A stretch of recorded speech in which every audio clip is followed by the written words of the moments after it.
ഇത് mass മോട്ടോഴ്സിന്നാണ്. ഹീറോൻ്റെ master എഡ്ജാണ് വണ്ടി നമ്മൾ വർക്കിന് കയറ്റിയിട്ടുണ്ട്. അതിനകത്ത് നമുക്ക് മെയിനായിട്ട് പറഞ്ഞാൽ ജനറൽ സർവീസ് ഉണ്ട്, പിന്നെ ആക്സിലേറ്റർ കേബിൾ കംപ്ലയിൻ്റ് ഉണ്ട്. അത് നമ്മൾ നോക്കുമ്പോൾ ടൈറ്റ് കാണിക്കുന്നുണ്ട്.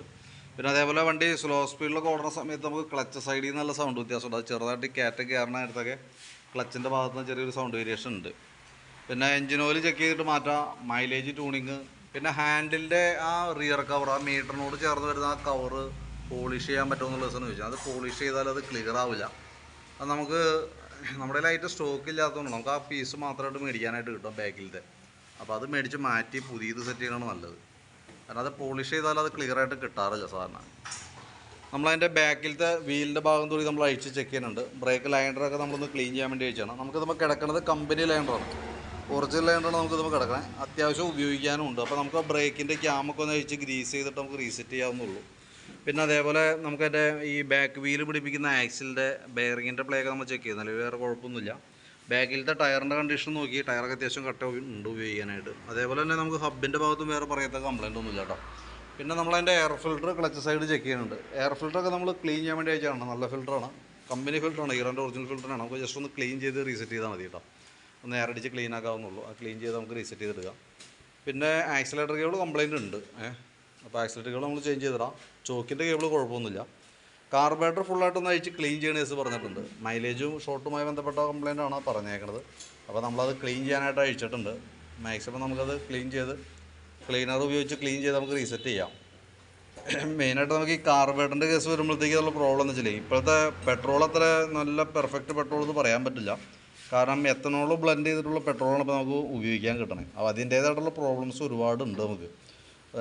ചിലത് പെട്രോൾ ഓവർഫ്ലോൻ്റെ കംപ്ലയിൻ്റ് ആയിരിക്കും, ചിലത് മിസ്സിങ്ങിൻ്റെ കംപ്ലയിൻ്റ് ആയിരിക്കും, വണ്ടി ഓട്ടത്തിൽ ഓഫായി പോകുന്ന കംപ്ലയിൻ്റ്, അങ്ങനെ പല രീതിയിലാണ് അത് കാണിക്കുക. അപ്പോൾ ഇത് നമുക്ക് മൈലേജ് ഷോട്ടിൻ്റെ കേസും പറഞ്ഞിട്ടുണ്ട്. അപ്പോൾ നമുക്ക് അതുമായി ബന്ധപ്പെട്ടും കൂടിയാണ് നമ്മളിപ്പോൾ കാർബറേറ്റർ അഴിച്ചിട്ടുണ്ട്. കാർബറേറ്റർ അഴിച്ച് ക്ലീൻ ചെയ്യാൻ പറഞ്ഞേക്കണതാണ്, അതും പ്രകാരം അഴിച്ചാണ്. നമുക്ക് ജനറൽ സർവീസിൽ കാർബറേറ്റർ ക്ലീനിങ് വരുന്നില്ല, നമ്മൾ അഡീഷണൽ പേ ചെയ്യേണ്ട വർക്കാണത്. അപ്പോൾ എടുത്ത് പറഞ്ഞേക്കണോണ്ട് നമ്മളത് അഴിച്ച് ക്ലീൻ ചെയ്യുന്നുണ്ട് കേട്ടോ. ഇപ്പോഴത്തെ ശരിക്കും പറഞ്ഞാൽ പെട്രോളിൻ്റെ പ്രത്യേകത എന്താ വെച്ചാൽ നമുക്കിപ്പോൾ 1 ലിറ്റർ പെട്രോൾ മേടിച്ചാൽ 800 മില്ലിയാണ് ശരിക്കും യഥാർത്ഥ പെട്രോൾ. ബാക്കിത്തെ 200 മില്ലി എത്തനോളാണ്. അത് രണ്ടും കത്തുമ്പോൾ വന്ന ആ ഒരു എനർജി വ്യത്യാസമുണ്ട്. അപ്പോൾ അതിൻ്റേതായിട്ടുള്ള മൈലേജ് ഷോട്ടും കാണിക്കും, വ്യത്യാസം ഉണ്ടാവും കുറവ്. ഇപ്പോൾ ഏകദേശം നമുക്കൊരു 50 കിലോമീറ്റർ കിട്ടിക്കൊണ്ടിരിക്കുന്ന വണ്ടി ഒരു 45 കിലോമീറ്ററൊക്കെയാണ് നോർമൽ ഇപ്പോൾ കിട്ടണേ. അതാണ് അവസ്ഥ.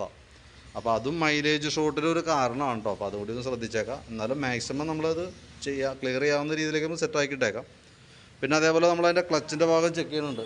ക്ലച്ച് ഭാഗം അഴിച്ച് ചെക്ക് ചെയ്യുന്ന സമയത്ത് നമുക്ക് അതിൻ്റെ ബെൽറ്റിൻ്റെ കണ്ടീഷനൊക്കെ നോക്കുന്നുണ്ട്. ബെൽറ്റ് കമ്പനി ബെൽറ്റ് കിടക്കണേ, പുതിയ ബെൽറ്റാണ്, വലിയ പഴക്കമൊന്നും ആയിട്ടില്ല. അപ്പോൾ ബെൽറ്റൊക്കെ നമുക്കത് യൂസ് ചെയ്യാം. പിന്നെ അതിൻ്റെ ബെൻഡെക്സിൻ്റെ ഭാഗമൊക്കെ നമ്മൾ ചെക്ക് ചെയ്ത് വിടുന്നുണ്ട്. ബെൻഡെക്സൊക്കെ വർക്കിംഗ് ഓക്കെയാണ്, വേറെ പ്രോബ്ലം ഇല്ല. നമുക്ക് ഈ ഒരു വീല് കംപ്ലയിൻറ്റ് വന്നിട്ടുണ്ട്, അതായത് വേരിയേറ്റർ ബോഡി എന്ന് പറയും, അതും ബോസ് ഡ്രൈവും തമ്മിൽ ഇത്രയും പ്ലേ കാണിച്ചു കൊടുത്തിട്ടുണ്ട്. അപ്പോൾ അതിൻ്റെയാണ് ആ ഒരു സൗണ്ട് വേരിയേഷൻ നമുക്ക് ബാക്ക് ക്ലച്ചിൻ്റെ സൈഡിൽ നിന്ന് കാണിക്കണം കേട്ടോ. അപ്പോൾ നമുക്ക് ഈ വീലും ഈ അലുമിനിയം വീലും ഈ ബോസ് ഡ്രൈവും മാറ്റിയിടണം. കൂട്ടത്തിൽ കൂടെ ഈ പീസ് സെറ്റ് സ്ലൈഡ് എന്ന് പറഞ്ഞാൽ ഈ യൂണിറ്റ് കൂടി മാറ്റി റീസെറ്റ് ചെയ്യണം കേട്ടോ. അപ്പോൾ ആ പ്രോബ്ലം അവിടെ സോൾവ് ആയിക്കോളും. പിന്നെ ക്ലച്ച് യൂണിറ്റ് ഫുള്ളായിട്ടൊന്ന് ക്ലീൻ ചെയ്ത് നമുക്ക് റീസെറ്റ് ആക്കി ഇടുന്നുണ്ട്, വേറെ പ്രോബ്ലമൊന്നുമില്ല. പിന്നെ ഉള്ളത് നമുക്ക് അതിൻ്റെ എഞ്ചിൻ ഹെഡിൻ്റെ ഭാഗം നമ്മൾ ചെക്ക് ചെയ്തു. ഇവിടെ ലീക്കേജോ കാര്യങ്ങളൊന്നും പ്രത്യക്ഷത്തിലില്ല കേട്ടോ. പിന്നെ നമ്മളിപ്പോൾ ബാക്ക് വീൽ അഴിച്ച് നിർത്തിയേക്കാണ്. അത് കംപ്ലീറ്റ് ആയതിന് ശേഷം നമ്മൾ അതിൻ്റെ വർക്ക് കംപ്ലീറ്റ് ചെയ്ത് ഫ്രണ്ടിലേക്ക് വന്ന് ഫ്രണ്ട് വീലും കൂടി അഴിക്കും. ബ്രേക്ക് ക്യാമ് കാര്യങ്ങളൊക്കെ ഒന്ന് അഴിച്ച് ഗ്രീസ് ചെയ്ത് നമ്മൾ റീസെറ്റ് ആക്കി വിടും കേട്ടോ. പിന്നെ അതിൻ്റെ ബാറ്ററി ഒന്ന് ചെക്ക് ചെയ്ത് വിടുന്നുണ്ട്. 2023 മോഡൽ ബാറ്ററിയാണ് വണ്ടിയും ഇരിക്കണത്. 2023 മോഡൽ ആമറോണിൻ്റെ ബാറ്ററിയാണ്. 12 വോൾട്ട് 5 ആംപിയറാണ് ബാറ്ററി കപ്പാസിറ്റി. അതിൻ്റെ വോൾട്ടൊക്കെ നമ്മൾ നോക്കുമ്പോൾ 13 വോൾട്ട് കാണിക്കുന്നുണ്ട്. ലോഡിലേക്ക് കൊടുക്കുമ്പോൾ 8.70. നിലവിൽ വേറെ പ്രോബ്ലം ഇല്ല ബാറ്ററിക്ക് കേട്ടോ. കാരണം വോൾട്ടിൽ നമ്മൾ ലോഡ് കൊടുക്കുമ്പോൾ ചെറുതായിട്ട് കുറഞ്ഞു തുടങ്ങിയിട്ടുണ്ട്, എന്നിട്ട് വേറെ മേജറായിട്ട് ഇഷ്യൂ ഒന്നുമില്ല. പിന്നെ ഉള്ള കേസ് എന്ന് പറഞ്ഞാൽ ഫ്രണ്ടിലത്തെ വീൽ ബെയറിംഗ് നമ്മൾ ചെക്ക് ചെയ്തു, കുഴപ്പമൊന്നുമില്ല. ടയറും പുതിയ ടയർ കിടക്കണം ഫ്രണ്ടിൽ. പിന്നെ പറഞ്ഞാൽ ഈ ഹാൻഡിൽ കവറിൻ്റെ കേസ് പറഞ്ഞേ, ഇത് ശരിക്കും പറഞ്ഞാൽ ഒരു മാറ്റ് ബോഡി ഫിനിഷാണ് ഐറ്റം വരാം. അത് നമ്മളിപ്പോൾ ക്ലീൻ ചെയ്യാൻ നോക്കിയിട്ട് പ്രത്യേകിച്ച് ഉപകാരമൊന്നുമില്ല, അത് കറക്റ്റ് ആവുകയില്ല. അപ്പോൾ നമുക്ക് ഈ ഒരു പീസ് മാത്രമായിട്ട് ഇങ്ങനെ മേടിക്കാൻ കിട്ടും. ഏകദേശം ഒരു 500 താഴേക്ക് നമുക്ക് അതിൻ്റെ കോസ്റ്റ് വരാം. ഓൾറെഡി നമ്മുടെ കയ്യിൽ സ്റ്റോക്ക് ഇല്ല. ഇപ്പോൾ ഞാനിപ്പോൾ നെക്സ്റ്റ് സർവീസിലേക്ക് വരുമ്പോഴത്തേക്ക് എടുക്കാവുന്ന രീതിയിലേക്ക് പറഞ്ഞാൽ അറേഞ്ച് ചെയ്ത് വയ്ക്കാം. അപ്പോൾ ആ കൂട്ടത്തിൽ കൂടെ നമുക്കത് കയറ്റി മാറ്റി റെഡിയാക്കി തരാം കേട്ടോ. പിന്നെ അതേപോലെ തന്നെ സ്പാർക്ക് പ്ലഗ്ഗൊക്കെ ഒന്ന് അഴിച്ച് ക്ലീൻ ചെയ്തിടുന്നുണ്ട്. പ്ലഗും പുതിയ പ്ലഗ്ഗാണ്, വലിയ കുഴപ്പമൊന്നുമില്ല. എഞ്ചിൻ ഓയിൽ മാറ്റുന്നുണ്ട്. അത്രയും കേസാണ് മെയിനായിട്ട് നമ്മൾ ചെയ്യണ വർക്ക് കേട്ടോ. അപ്പോൾ ഞാൻ അതിൻ്റെ ഏകദേശം ഒരു എസ്റ്റിമേറ്റൊക്കെ ആക്കിയിട്ട് അതിൻ്റെ ഡീറ്റെയിൽസ് വാട്സാപ്പിലേക്ക് ഒന്ന് ഷെയർ ചെയ്തിടാം. വീഡിയോ കണ്ടുമ്പോൾ നോക്കിയിട്ടൊന്ന് റിപ്ലൈ ഇട്ടേക്കാം കേട്ടോ. നമുക്ക് വൈകിട്ടത്തേക്ക് ഏകദേശം ഒരു 4:30-5 മണിയൊക്കെ ആവും കംപ്ലീറ്റ് ആകുമ്പോഴത്തേക്കും. ഞാൻ അതിനിടയിൽ നേരത്തെ തീരാണെന്നുണ്ടെങ്കിൽ ഞാൻ കോൺടാക്ട് ചെയ്തോളാം. ഓക്കെ.